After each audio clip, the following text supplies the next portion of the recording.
Hello, we're so glad you can join us today.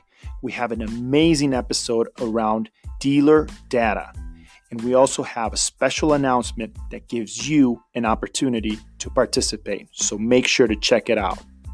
Let's get things rolling. Here we go.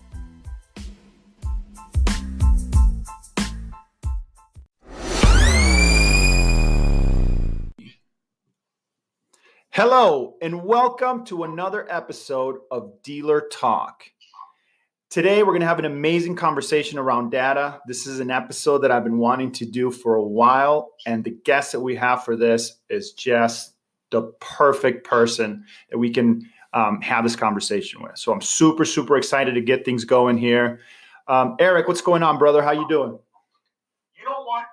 It turns out it's fantastic, but listen, I want to lean in a little bit more because the reality is that the guest we have coming on today, I feel as if is that he's so new to what he's about to talk about, is that it's like talking to Prince before Prince was Prince. You know, we get there's unique opportunities you have when you're able to recognize genius.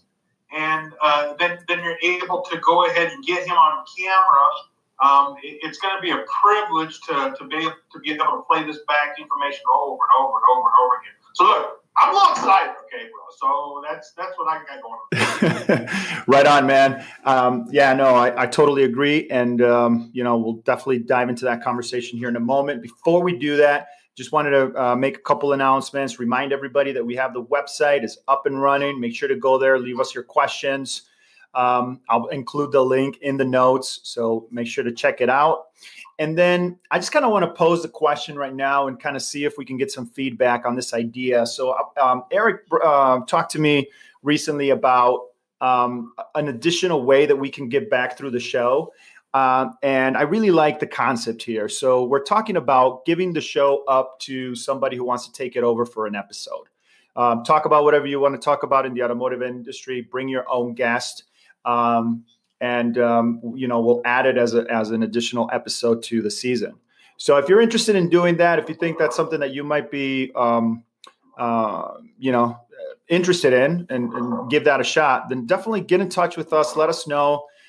We'd love to be able to, obviously add more through this platform, which is the whole, premise of the show, right? Is to give back to the automotive community. So episode today, we're going to be talking about data. Before we get into that though, Erik, tell me about, your perspective, right? You know, you being in the dealership, how do you guys use data at your store? Well, that's a great question because the reality is that I think that dealerships have so much access to data that it can really be overwhelmed. So, I mean, if in fact you don't know exactly what it is you're looking for, if you gain too much information on data as a whole, that can be a little overwhelming as well as make you become stagnant. So it definitely takes somebody to be able to walk you through that process, walk you through exactly, if you're able to ask the question, well, I'm looking to this, and this, and somebody's able to answer that for you specifically, that's a benefit. So, I mean, as far as data is concerned and being able to access it, I don't think it's the issue as much as being able to translate is really going to be the issue for dealerships moving forward. Yeah, I think that there's so much of it too within the industry, and I'm so glad that we're having the opportunity to have this episode and put this out there because I want this to be directly more towards the decision makers at the store. Because again, I mean, there's just so much data in today's environment at the dealership level that sometimes I think that we're overthinking it and we're looking at too much information, which sometimes can be a negative, right? I mean, it's great to have all this data, but at some point it gets to be too much, right? And then I think I mentioned this quote in a previous episode, but it's just something that really stuck with me, and that's this concept of perfect is not as profitable as taking action, right? So I don't know. I think that I'm excited to see where the conversation goes and see what our guest perspective is on this topic. All right. So without further ado, let's just get into the conversation. Our guest for today is Mr. Tim Rowe. Tim, what's going on, man? Good morning. Hey, good morning, guys. I'm excited. Let's do this. Yeah, man. So we've been trying to get you on. We tried for season one, didn't work out. We were going to start earlier this year, and I had some personal issues and wasn't able to make that call. So I'm really, really excited to have the conversation with you today. I think it's going to be a good one. Before we get into it, can you just give us a recap, just for the listeners, on your background? Yeah, so I grew up in the car business. Gosh, I started when I was 19. I started delivering parts.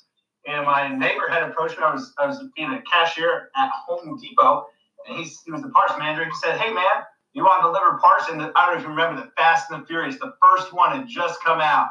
So all I thought was, man, I'm going to be like Paul Walker. I'm going to get a lightning. I'm going to be delivering performance parts all over. This is the coolest.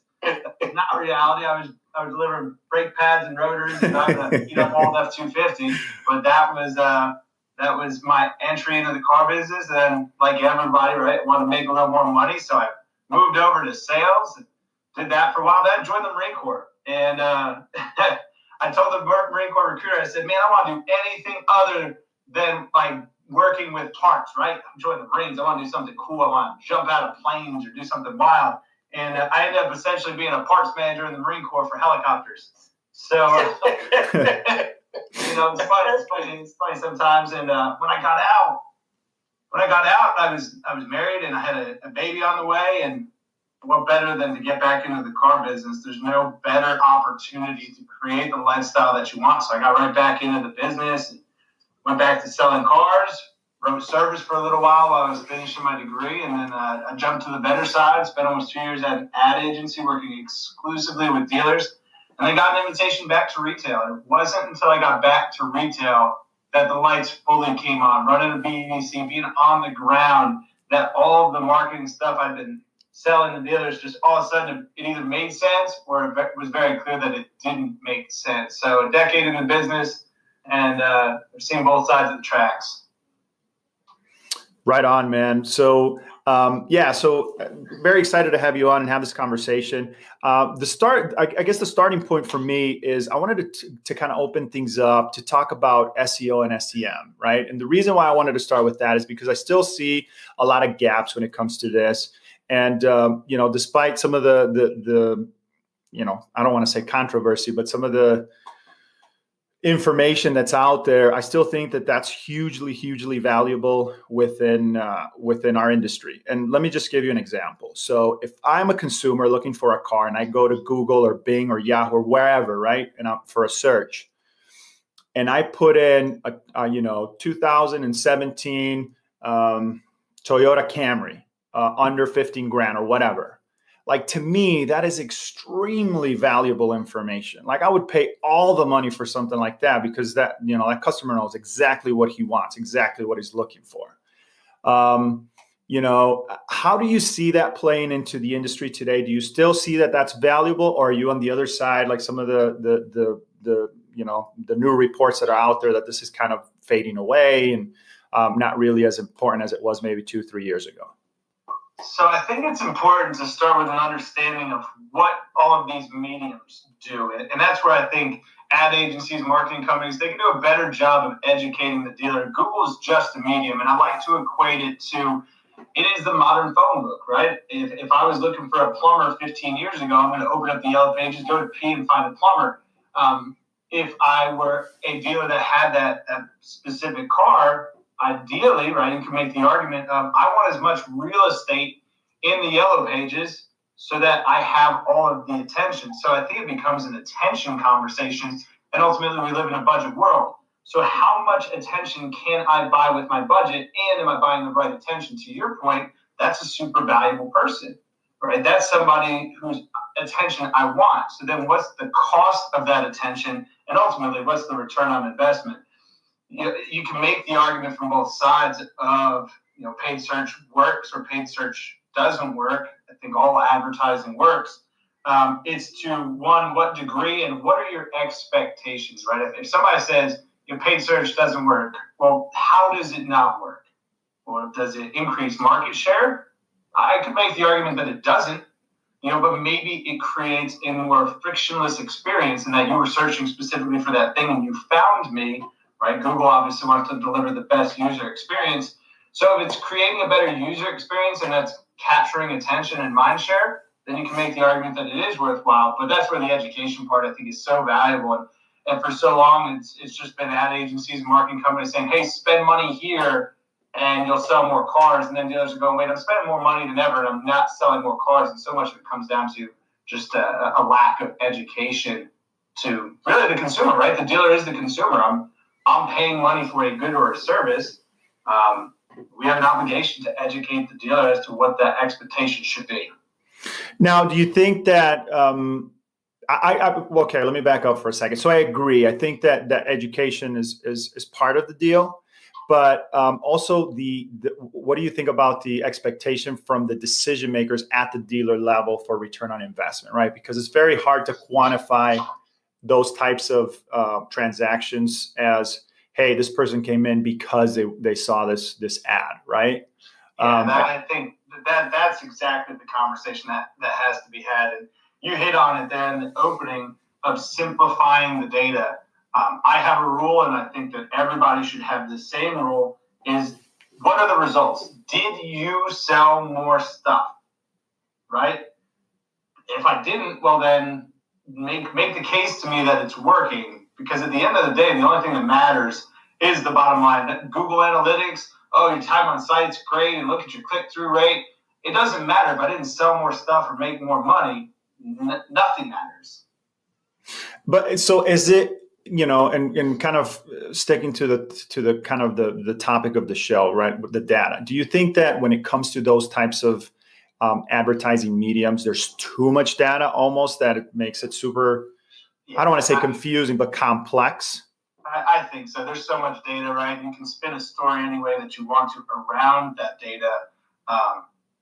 That a lot of the conversations I've been having is dealers are just sort of exhausted by the data. Like, man, I just want to get back to selling cars. Not trying to spend all day going through all this stuff. So I think there's too much data. So let me ask you this, because I want this to be answered, because I want a specific answer here. So, when we used to do like a mailer for a big sale coming up for the weekend, we would expect a good return is anything over 3%, 3 to 5%. What type of return should we be expecting on efforts made? Number one, and then how do we measure? What's the best way? I'm looking for your best answer here. So, how do we measure it, and how do we track it? What answer that? I want that answered, please, because I want to make sure we're informing them. Are you speaking specifically to like Google paid traffic? Yeah, I think I'm probably Google and maybe Facebook both. We can get digital. I think digital is the. Yeah, okay, that's fair. Digital. I think the only way that we can sit here and agree on an ROI on Google and Facebook, for that matter, is properly setting up goals inside of Google Analytics and quantifying what is that phone call worth to me, what is that form submission worth to me. And then saying, how many of those things did I get? From all the traffic that I got 100 form submissions, I got 17 phone calls. The total aggregate value of all of those things didn't exceed the amount that I invested to get them. And that's the only way that it should be measured, in my opinion. Okay, so this then leads me into my next question, because, as an old fart in the industry, it's such a I don't want to say it's a new game, but it's definitely a game that's not familiar. How should one set up? Because I want this answer to really to be able to inform every dealership out there that might be thinking about or implementing. Is it best to have a BDC that is able to take this information and be able to spit it back to you? But more importantly, how do you set up, what's the best way to set up a BDC that understands this? I mean, where do we find the personnel? Is there only companies out there that we should maybe work with hand in hand, a vendor type of relationship? Or should we have somebody, some like a sales team 6 concept inside the dealership that is really, we have our own department? So I think it's important to almost separate. That's why I love, we're all within that same circle as Sean Welsh and what he does at Carb Done Better. I think it's super important for somebody like him to be involved in the conversation, because when you have the ad agency, you have the marketing company reporting back to you, right? That's the fox guarding the hen house. It's a little bit of it's clearly a biased opinion, and they have a vested interest of protecting themselves in the relationship, and again, spinning that data in a specific way. So I think it's important to hire a third party to just hold vendors accountable, because that person is then accountable to you, Mr. Dealer, instead of, like I said, spinning that story. So I think outside of the dealership is probably the most cost efficient. I know there are some dealer groups, maybe if you're a bigger dealer group, it could make sense to have one or two people internally that do that. But what are you going to pay that person? $50,000, $60,000 a year, and now you're up over $100,000 to hold your vendors accountable. I think there's a more efficient way to do it. And somebody like a Sean Welsh is probably best suited, considering his experience in the dealer seat and on the other side. Great answer. Yeah, no, I think I agree with that. That's a great point, right? But obviously, provided that person is like a Sean, right? Right. So that's the key. They have to be vetted and make sure that they have that experience. So when does it not make sense? When does it not make sense for a dealership to do, or in 2018, would you say that that's not even a consideration anymore? You got to be in those spaces to win. It doesn't make sense depending on budget. Everything's a budget world. I think that you need to then look at individually what is my return on investment per medium? Where can I get the best bang for my buck? My number one rule of effective marketing and advertising is attention. So where can I get the most attention for the least amount of money? A lot of dealers have gone, completely digital. If you've gone completely digital in my market, I'm gonna own the direct mail side, because now I'm not competing with you for attention in somebody's mailbox.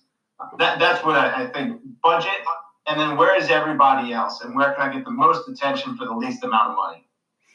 Yeah, I like what you just said there. One of the things that I offer in my consulting is direct mail, and I'm super impressed with the results that I've seen. And I came from the digital side, 100% digital, where I was selling against direct mail, and now being on this side of things and seeing how impactful it is and how easy it is to track down to ROI. I don't know, man. I got to say that still, it should be. I'm not saying that should be the main strategy, but it's definitely going to be a part of the formula for sure. If you came to me and you're like, Tim, I got $10,000 to spend. Where should I spend it? I'm probably going to tell you direct mail, and it's going to then depend on how your inventory set up. What sort of paper can you hang, and we're going to have a discussion on that. But I'm looking to get you real tangible results, and I still think direct mail is the best medium to do that. Yeah, no, I'm like I said, man, I'm super impressed myself with the results that I've seen on my side. So here's a question. So I used to work for third party sites, right, for classifieds, and we used to have these conversations about what is known as a VDP. Oh, the VDP. You had 3,000 clicks. And the dealer's argument was always like, well, dude, yeah, but I didn't sell any more cars. In fact, I sold less. So it seems like in the digital conversation of today, it's all, I'm not saying all, but the focus is on that click. Oh, you got all these clicks on that piece of inventory. You got these many looks. Yet that car is still sitting on the lot. So how important really is that VDP in today's digital world? Because you got a lot of people that are just going to browse, that are not really shoppers or that are not really buyers, rather. Can you talk about that? Yeah, so it's funny because I was just having this conversation on Monday with a 3-store group here in Jersey, and they said, Tim, the ad agency, they come in, they tell me I got all these clicks on these cars, but I didn't sell any more cars. Google tells us what are the 5 micro moments in that shopping experience. Which car is best for me? Is it the right car for me? Or which car is best, rather? Is it right for me? Can I afford it? Where should I buy it? And am I getting a deal? So the case could start to be made of the importance of merchandising and having your vehicle, priced to market, and what's your strategy, and then measuring your strategy against those VDP results. Well, like, all right, I'm trying to be the highest gross, so I'm okay with more people seeing it. I'll wait for that right person to see who's going to pay me a little bit more for the car. If I'm, just trying to turn units, then maybe that's a different strategy. So I think it comes down to merchandising. What's the expectation, and what is the strategy behind being on some of those classified sites? But do you think that VDP as important as it's made out to be, or it's just more fluff? Yeah, I think a lot of it is fluff. I sat in some of these meetings when I was on the retail side. They'd sit there and show you the big report. Hey, look, your car's got this many views and this many things, and exactly like you said. Did I sell any more cars? Some of it's fluff, and some of it's fluff. But at the same time, should the third party be responsible for your pricing or your merchandising or having good pictures of the car? I think it's equal responsibilities there. But yeah, I would not put too much value in a VDP view unless I'm selling more stuff. So let me ask you this, because this just came to mind. When we're talking about mailers as compared to going through digital, do you think that advertising then is it always gonna? You think it's always gonna be a shifting target? In what sense, Eric? In the sense of gaining people's attention.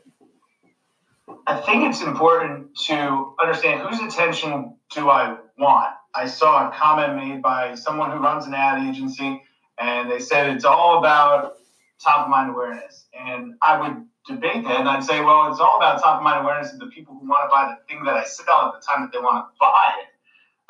Things like cable, radio, I wouldn't say newspaper so much, but billboards.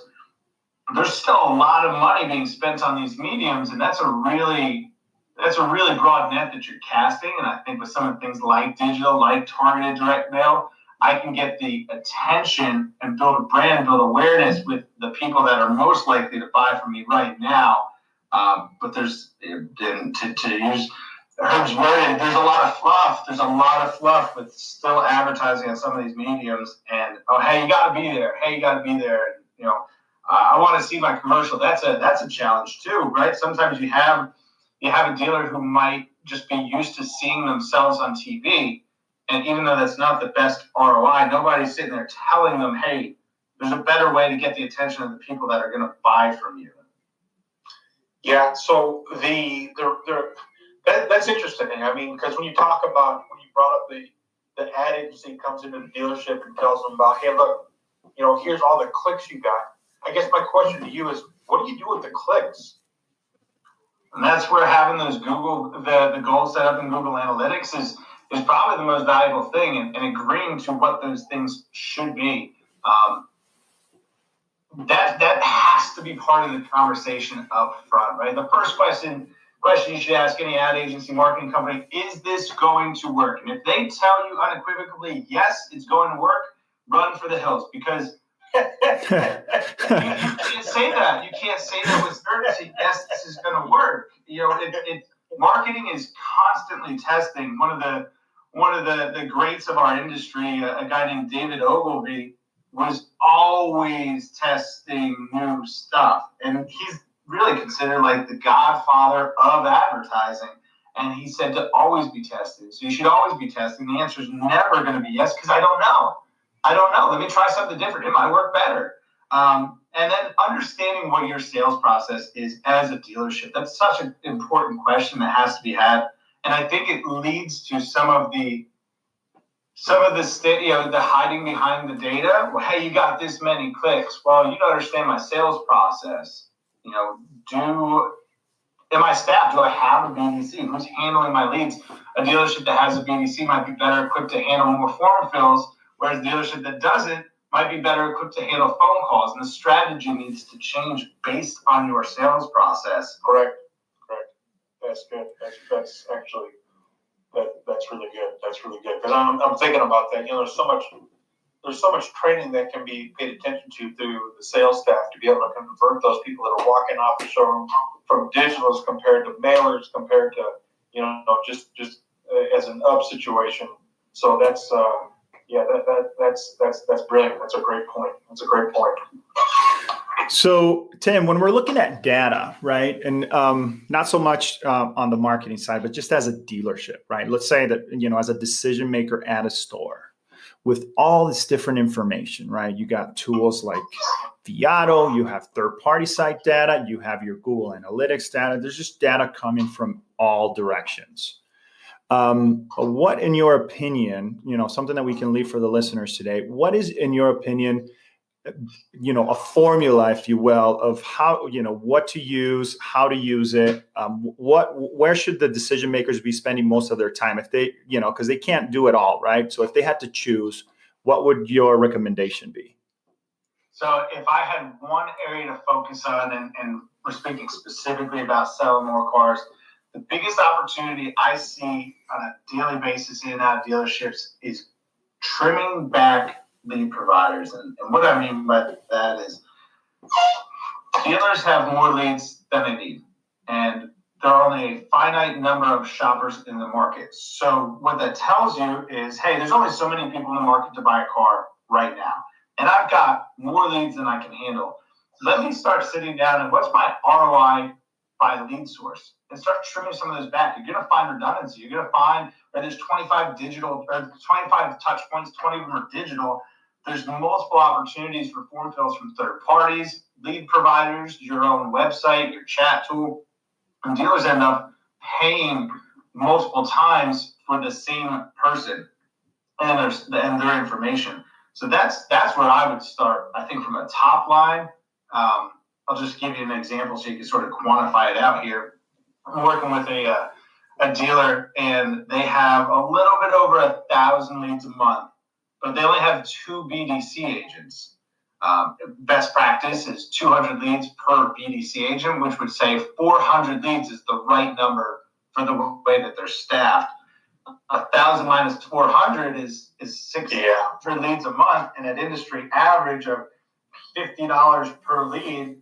There's $30,000 a month in wasteful spending. And is it wasteful because we're getting these leads and we're maybe not getting the opportunity to call these people or work them properly? Yeah, that's really what the case is. And then the trickle-down effect is the BDC agents then get to be picky about the leads that they follow up on, right? They have so many that they don't need to call the guy that they called yesterday. He didn't answer. Well, I've got 30 new leads today to work.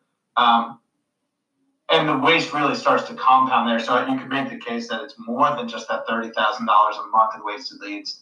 So that's where I would start. How many leads do you have? How many agents do you have? Does the math make sense?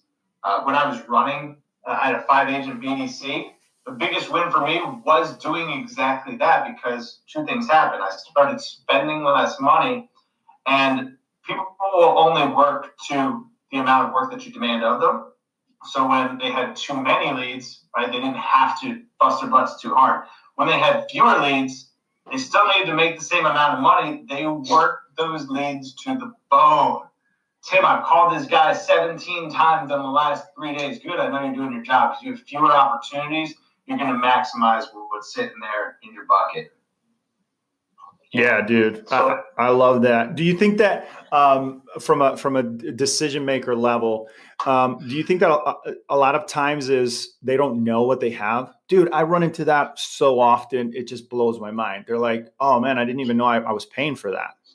Yeah, that's very common. So I would say, go home at the end of the week or end of the month and either print out some reports from your CRM or sit down there, with a cup of coffee and just start chipping through it. You look at top line leads. How many form submissions? How many phone calls did I get? What do those 2 numbers equal? Okay, it's 1,400. I've got 4 agents. 4 times 200 is 800. All right, I've got 600 opportunities here that are probably not being worked to their full potential.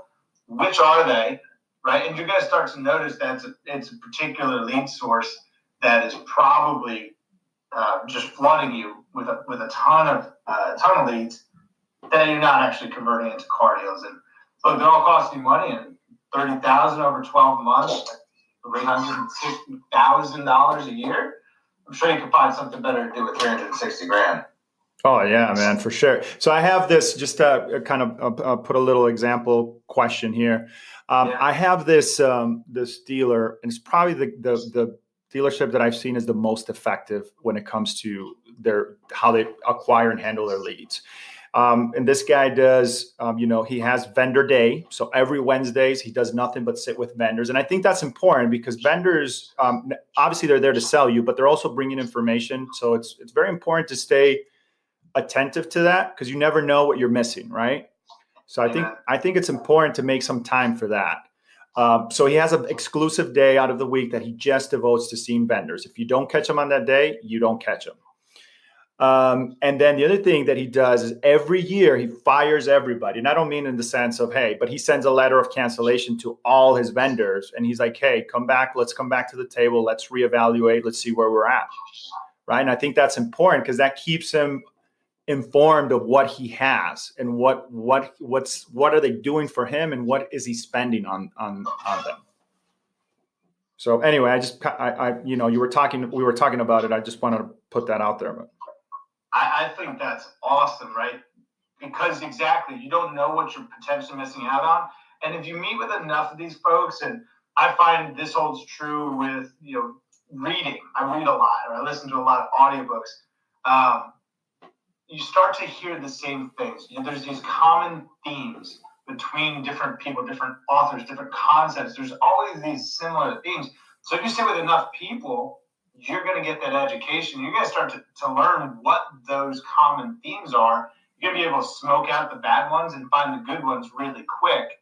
I think that's awesome. That one, they're taking the time to see everybody, hear everybody out, and two, making everybody re-earn the business, if you will. That's that was probably that was great to hear about.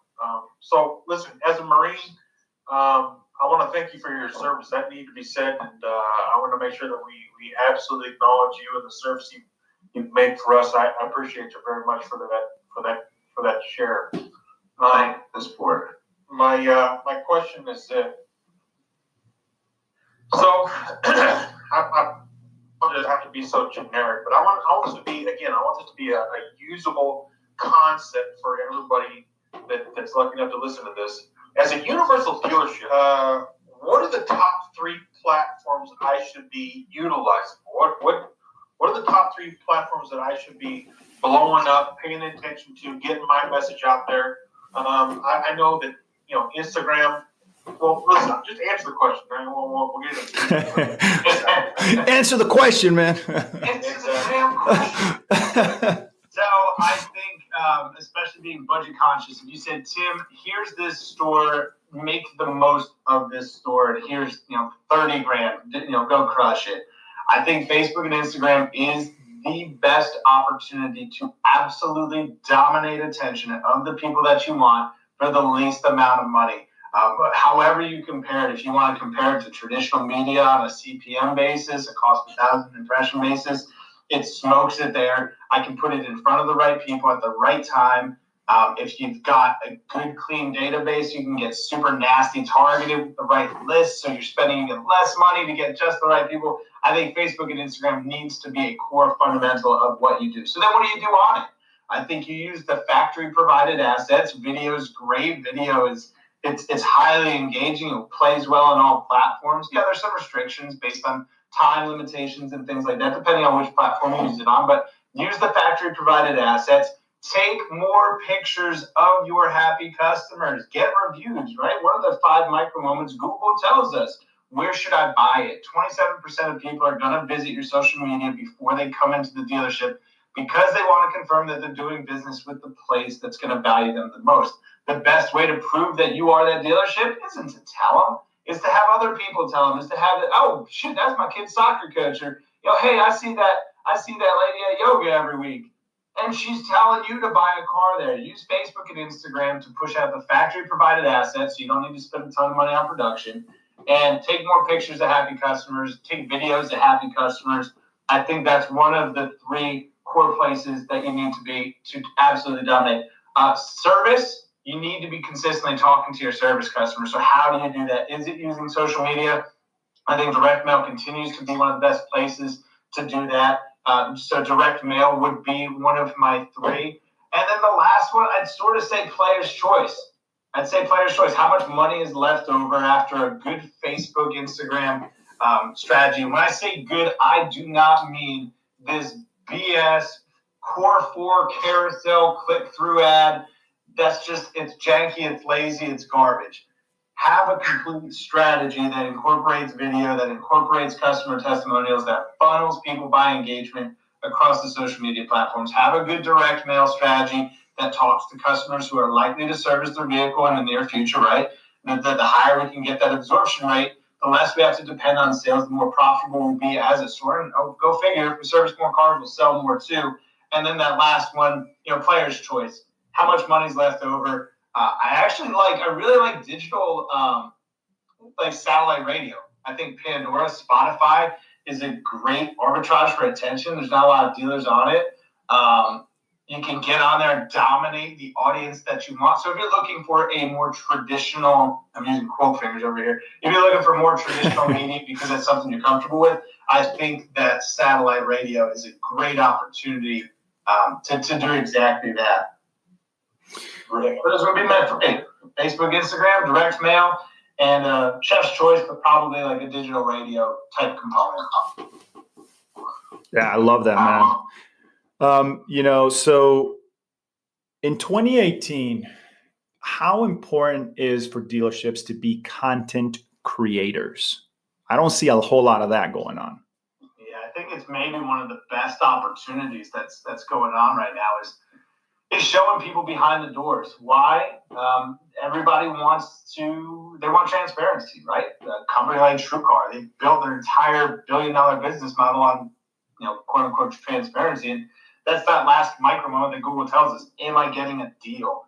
To answer that question, transparency really helps. So what's that content look like? It doesn't always need to be a sales message. When I was still at the dealership, what we did, and it was much to the dismay of some folks who were used to getting the tickets and getting greased by vendors, but what we did was a thing called Win It Wednesday. I would take all the tickets I got from vendors, water parks, baseball games, race car driving experiences, and things like that. And I would run a giveaway. And I would run it as a lead generation ad on Facebook and Instagram. I would target, depending, if it was NASCAR tickets, I would target people in my market who were interested in NASCAR, right? I'm going to get pretty granular there. If it was something like water park tickets, I would just target anybody in the area, or maybe parents specifically. But I would take all of those tickets, I would run these giveaways, and 2 things started to happen. People started to know us, right, as a dealership for just being the guys that give away stuff. Wow, that's really cool. I've never been here before. Thanks so much for giving these things away. The sort of aha moment for me was I was coaching my son's T-ball team, and one of the moms comes up to me. It was the last game of the season, and she says, "Hey, I'll see you later. I'll see you on Facebook." And I'm thinking, we're not friends on Facebook. And I went back to her. I said, "What did you mean by that?" And she goes, "Dude, every time I open my phone, there you are giving something away." And Erik, I was spending $250 a week to dominate, and give away stuff that I didn't pay for. So that's a way that we use content creation in the dealership to turn it into an actual lead generating mechanism, bringing it full picture. Let's say we got 50 leads that week, 50 entries, right? 50 entries for that giveaway. One person really won the giveaway. And how did we make it real? Well, guess what? When they came to pick up their tickets, we took a picture with them. They would always tag us when they went to the event or whatever they did. And the other 49 folks, we would call them. And this is what we would say. "Hey, Herb, thanks again for answering this week's Win It Wednesday. I've got great news. You're actually a consolation prize winner. You didn't win the grand prize, but you did win a consolation prize. Would you like us to mail that to you, or do you want to pick that up? What is it? It's actually a $500 voucher towards your first payment. Would you be the one to use it, or do you think you'd give it to somebody in your family or maybe a friend at work. Oh, well, actually, I was thinking, and now all of a sudden we're scheduling test drives off this cool thing that makes us look cool, and we're just giving stuff away. That's the way that we use content creation to actually book appointments and sell cars. So look, it takes a little creativity. It takes a little bit of elbow grease at the dealership level, but it does not take a master's in social media to do it. So I think content creation is one of the biggest opportunities, and that's just the way that we used it. Yeah, man. No, I love that story. I think that's brilliant, dude. You create obviously goodwill with your audience, and there's all different types of social media touch points there with the tagging and all that, and then obviously the opportunity to sell some folks as well. So all the way around.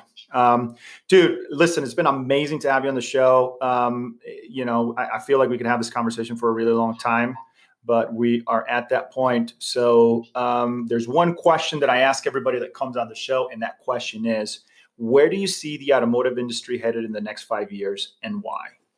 I think there's going to be a massive consolidation. The bigger groups are continuing to get bigger. I think that you're going to see fewer and fewer family-owned stores. That's the biggest shift that I see is consolidation, because they've got the ability at scale to service the way that the consumer is interested in doing business. So that's the biggest shift that I see is a more accelerated consolidation. I love that. Right on. Erik, you wanted to mention a couple things? Yeah, so listen, I want to make sure, because we're just going to get in the habit of it, because we're not exactly sure when the message will be received. But I want to clarify our thought process on submissions from other people that listen to Dealer Talk, excuse me, that maybe have access to other brilliant minds like Tim here, and they're able to have a conversation with them recorded. If you'll send that to us, we'd love to post those types of conversations on Dealer Talk, the platform, because it's only and always has been about creating easily accessible information to the community for whatever situation it is, to be able to get timely information from new and young minds, and just brilliant. So please, if you'll just have a conversation with somebody that's great at what they do, or they're up and comer and they're just brilliant at the way they think, much like Tim here. And if you record that conversation, send it to us. We'll certainly listen to it, make sure that it fills a need that we feel, and we're going to post that bad boy, and you can get recognition from it. But more importantly, it just keeps feeding the community. That's what it's about. So I very, very strongly about that. Yeah, man, that's the goal, sir. Hey, Tim, dude, awesome to have you on the show. I really loved our conversation. I think there's a lot of good takeaways here for the audience. So I'm very excited to get this one out. Yeah. How can folks get in touch with you, man? Yeah, LinkedIn's probably best. I've got all my contact information on there. Even though I haven't been posting as many videos, I am still in there every single day. So just hit me up on LinkedIn. Send me a message, call me, text me. My cell phone number, I'm not afraid to give it out. If you want to write it down, everybody, it's 908-246-3201. That has been my cell phone number since high school. So it's not going anywhere. I am free to talk shop anytime. It doesn't cost anything, for my opinion. And look, it's worth what you paid. So, guys, thanks so much for everything that you're doing. I appreciate you bringing awesome content and concepts. Just pulling back the veil and showing everybody what's underneath the hood. So thank you guys for everything that you're doing.